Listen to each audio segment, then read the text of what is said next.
હું પૂર્વ ધારાસભ્યને પણ પૂછવા માંગીશ કે તમે પણ 1.5 વર્ષ ધારાસભ્ય રહ્યા, તમે વિસ્તારમાં કેટલા કામ કર્યા? ત્યારે તમને કામ નહોતા દેખાતા કે આ વિસ્તારમાં રોડ રસ્તાઓ ખરાબ છે, આ વિસ્તારમાં સૌની યોજનાનું પાણી લાવવું જરૂરી છે? આ તમને ત્યારે નહોતું દેખાતું?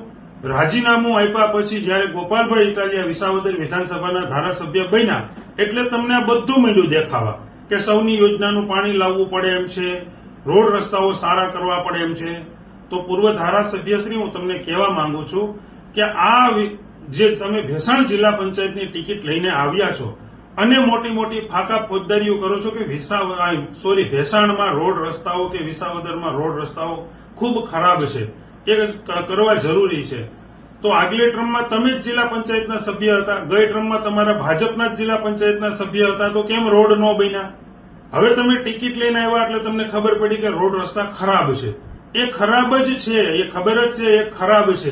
એટલે તમે કદાચ જીતીને આવો તોય કઈ આ ભેસાણને ઘોઘરો ઘડાવી દો એમ નથી. તમે તમારું જ કરવાના, કારણ કે તમે જ્યાં પ્લોટિંગ કર્યું ભેસાણમાં ત્યાં જવા માટે તમે પ્રાઇવેટ પુલ બનાવી લીધો, એ પણ જિલ્લા પંચાયતની ગ્રાન્ટમાંથી.